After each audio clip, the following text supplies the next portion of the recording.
A menina de 11 anos, ela teve que fazer o parto de um cadáver. As feministas, incluindo desta Assembleia Legislativa, defenderam isso dizendo que a criança não ia sofrer um trauma. Como é que não sofre um trauma? Botam uma injeção na sua barriga, não sei quantas vezes foi necessária para matar um bebê desse tamanho, até a criança ter um problema cardíaco, ter um infarto, morrer. Quando a criança morre, é preciso com uma pinça arrancar os pedaços da criança e depois montar. Olha que cena bárbara. A médica, o médico que fez esse aborto, pegou um pano e colocou os pedaços da criança para ver se não estava faltando nenhum. Um pedaço de crânio, um pedaço de cabeça, um pedaço de tronco, os 2 bracinhos, os 2 pezinhos, para confirmar se o bebê estava morto. A criança de 11 anos, vítima disso também, vítima desse abortamento também, porque ela foi traumatizada com certeza, teve que parir um cadáver. Sacrifício de crianças. Bárbaro. Maligno. Antigo. Moderno. Não há nada de novo sob o sol. Ao longo da história, crianças foram sacrificadas a uma variedade de divindades na tentativa de obter favores ou bênçãos. Astecas arrancavam o coração de seus filhos para apaziguar os deuses da chuva e da guerra. Os incas sacrificavam seus filhos ao deus Sol para que suas colheitas frutificassem. Os cananeus sacrificavam seus bebês a Moloque pela prosperidade. Tambores eram tocados alto para abafar os gritos dos bebês.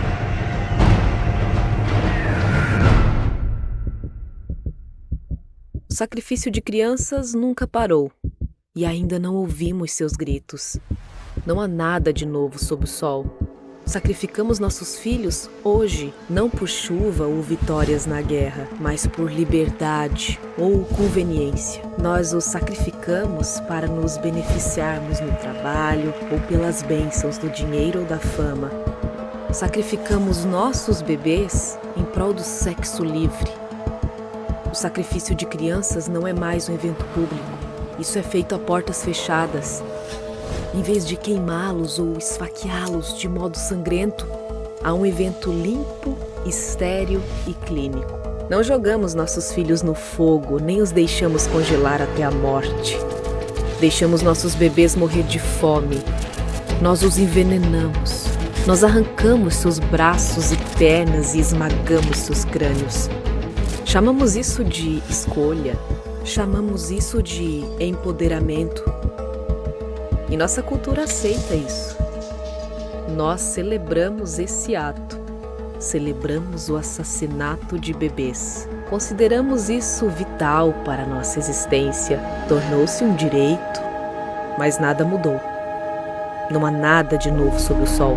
Seres humanos inocentes ainda estão sendo sacrificados para satisfazer desejos egoístas dos mais poderosos. O sacrifício infantil moderno está prosperando. Devemos acabar com isso. Acabar com o aborto.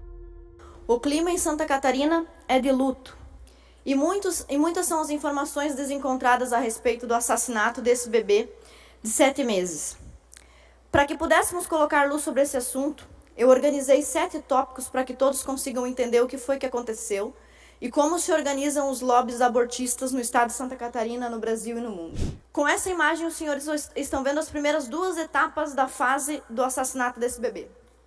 No dia 5 de maio, com 22 semanas de gestação, a mãe orienta sua filha, juntamente com sua filha de 11 anos, se dirigem a um hospital universitário para abortar um bebê desse tamanho.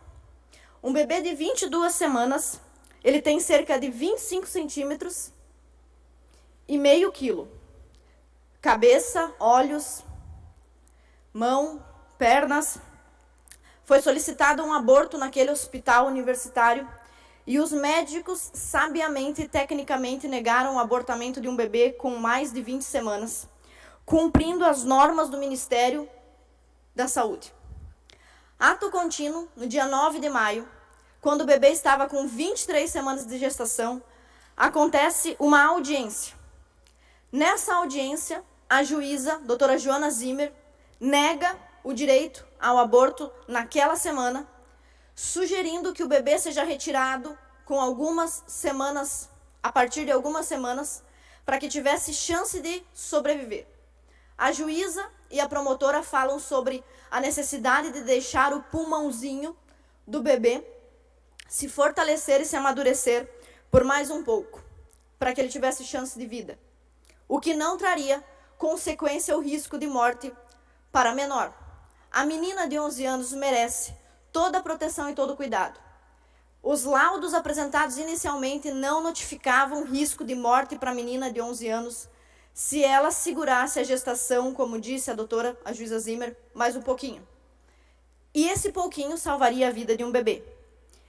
Não se sabe se no dia 5 de maio ou no dia 9 de maio, porque o processo corre em segredo de justiça, a família já havia acusado algum crime de estupro ou de abuso.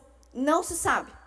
Mas se sabe que buscava o abortamento de um bebê com mais de 23 semanas. 23 semanas e alguns dias. Os senhores sabem como acontece, pode preparar o vídeo para mim, por favor. Os senhores sabem como acontece o abortamento de um bebê desse tamanho? Muitas pessoas falaram sobre diminuir o trauma da menina de 10 anos. Não existe como diminuir o trauma de uma menina com relação ao parto de um bebê desse tamanho. O bebê terá que sair vivo ou morto. E a pergunta que eu faço é: por que permitimos que esse bebê fosse morto, asfixiado e esquartejado antes de sair de dentro do corpinho da menina de 11 anos? Coloca o vídeo, por favor. Você vai ouvir agora os procedimentos utilizados para matar um bebê até a 24ª semana de gestação. Nessa fase, o bebê já possui o comprimento de uma mão adulta. Assim é feita a dilatação, o desmembramento e a aspiração intrauterina, que é quando o médico aplica sedativos na mulher.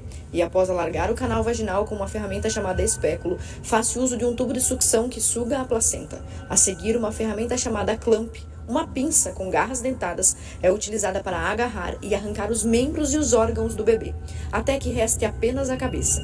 Então, a cabeça precisa ser quebrada, esmagada e partida. A partir da 25ª semana, o processo de matar esse bebê é ainda mais agressivo. Acontece com a aplicação de uma injeção no abdômen da mãe, cujo alvo é a cabeça ou o coração do bebê, que sofre uma dor aguda.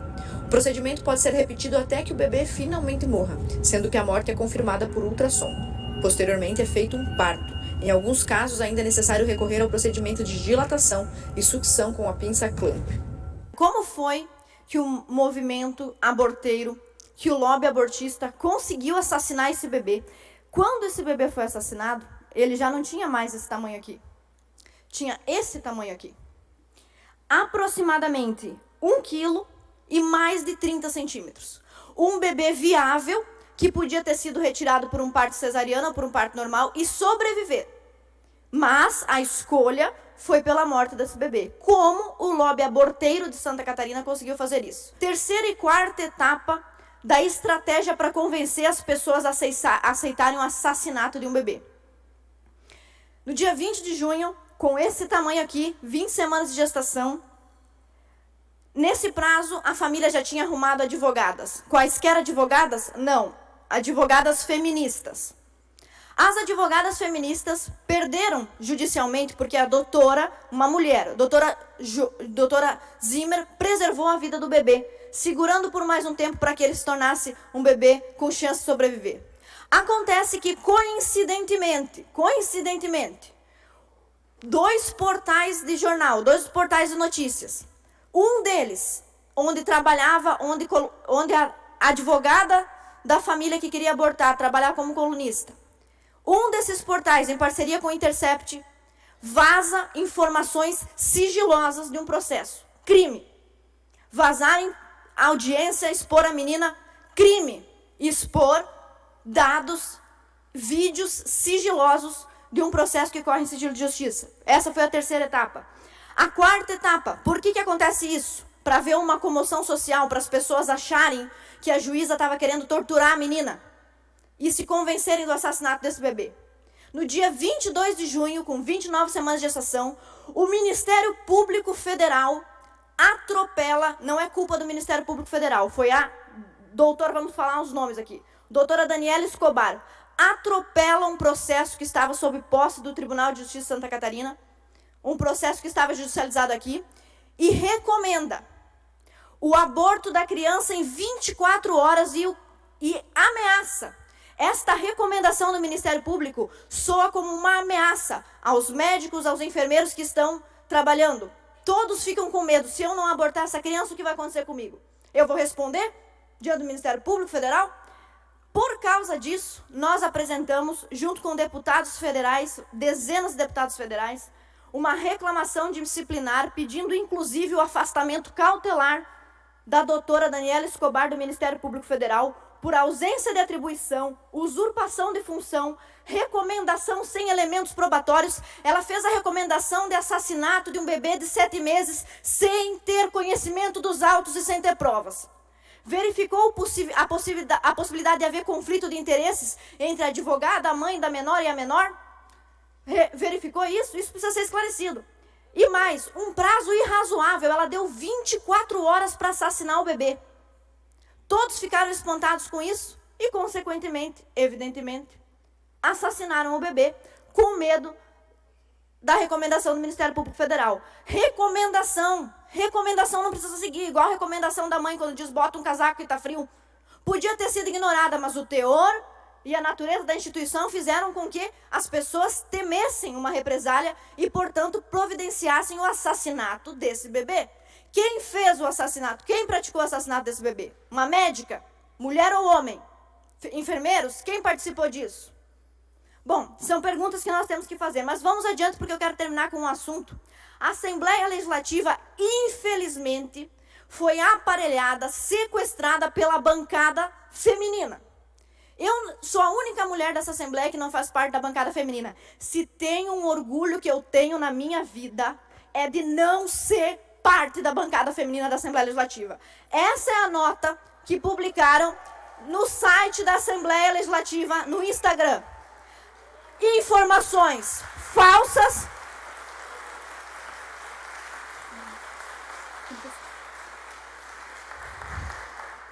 Informações falsas. A gestação não é apenas decorrente de violência sexual, mas envolve risco à vida da gestante. O primeiro laudo indicava que não havia, por isso a doutora determinou pelo salvamento das 2 vidas.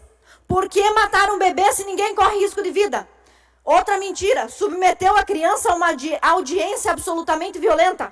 Ministério Público de Santa Catarina, Tribunal de Justiça de Santa Catarina, alguém precisa defender esta juíza e essa promotora que foram acusadas pelas membros desta casa, mulheres desta Assembleia. Eu não vou citar o nome, mas todo mundo pode pesquisar em casa quem são as outras deputadas mulheres. Adiante, pode passar mais uma imagem. E as deputadas mulheres dessa casa pediram imprescindivelmente o aborto de um bebê desse tamanho aqui. Eu tenho orgulho de não ser da bancada feminina. Eu tenho orgulho de ter votado contra a criação da Procuradoria Especial da Mulher nessa casa. Porque a Procuradoria e a bancada da mulher se prestam ao assassinato de bebês. O que aconteceu? Dado o vazamento criminoso, envolvidos em sites feministas, publicações feministas, vazamento criminoso de informações sigilosas, a comoção popular, porque as pessoas ficaram com dó da menina baseada em informações falsas, a recomendação do Ministério Público Federal pedindo o assassinato do bebê, o que aconteceu? 22 de junho. Informações, a menina já estava dentro do hospital, sob guarda de uma calhorda feminista, um monte de feminista lá para garantir que a criança fosse assassinada, começaram a vazar informações completas e verdadeiras sobre o caso. Informações que até o momento não tinham sido vazadas porque seletivamente só foi para o jornal e para a notícia aquilo que servia para fazer os senhores ficarem com pena da menina e pedir o assassinato do bebê. Quais eram as informações? Os próprios veículos de comunicação, porque eu não tive acesso ao processo inteiro, os próprios veículos de comunicação dizem que a menor, a menina de 11 anos, manifestou ter tido relações consentidas, entre aspas, porque na minha concepção criança não namora e não deveria fazer sexo, segundo a menina de 11 anos. E o menino de 13 anos que teria tido relações com ela dentro de casa, agora os senhores entendem por que a doutora Zimmer tirou a menina de dentro de casa? Que ela foi acusada de ser violenta, de estar torturando a criança ao afastar da mãe? Ela tirou a menina dentro de casa, provavelmente, se essa informação for verdadeira, para afastá-la de contínuos abusos. E foi injustiçada essa doutora Joana Zimmer. Bom, então começam a vazar informações no dia 22 que a opinião das pessoas começa a mudar. As pessoas começam a dizer, não, mas espera aí, se é assim, eu não sou a favor de matar esse bebê. Todo mundo apreensivo começaram a mudar a opinião. Só que aí, no dia seguinte, sai a informação, nós já matamos o bebê ontem. Não sei se mataram o bebê um dia anterior ou naquele dia, se demoraram para matar. O procedimento de aborto provavelmente durou 2 dias. A menina de 10 anos, de 11 anos, ela teve que fazer o parto de um cadáver. As feministas, incluindo desta Assembleia Legislativa, que não é culpa da Assembleia, eu estou me referindo única e exclusivamente às deputadas mulheres da bancada feminina, as feministas daqui defenderam isso dizendo que a criança não ia sofrer um trauma. Como é que não sofre um trauma? Botam uma injeção na sua barriga, não sei quantas vezes foi necessária para matar um bebê desse tamanho, até a criança ter um problema cardíaco, ter um infarto, morrer. Quando a criança morre, é preciso com uma pinça arrancar os pedaços da criança e depois montar. Olha que cena bárbara. Olha que cena bárbara. A médica, o médico que fez esse aborto, pegou um pano e colocou os pedaços da criança para ver se não estava faltando nenhum. Um pedaço de crânio, um pedaço de cabeça, um pedaço de tronco, os 2 bracinhos, os 2 pezinhos, para confirmar se o bebê estava morto. A criança de 11 anos, vítima disso também, vítima desse abortamento também, porque ela foi traumatizada com certeza, teve que parir um cadáver. Depois de você sofrer uma relação sexual precoce, em termos inadequados, você ainda passa pelo parto de um cadáver. Levando tudo isso em conta, nós estamos apresentando, graças a 14 deputados, e eu quero agradecer nominalmente esses 14 deputados, que imediatamente, no mesmo dia em que eu propus essa CPI, no mesmo dia, na mesma hora, se prontificaram a assinar. Deputado Ricardo Alba, deputado João Amin, Gessé Lopes, Ivan Nats, Sérgio Mota, Márcio Machado, Sargento Lima, Ismael dos Santos, Kennedy Nunes, Onir Mocelin, Jair Mioto, Nilson Berlanda, Bruno Souza e Osmar Vicentini. Quem está... Por favor.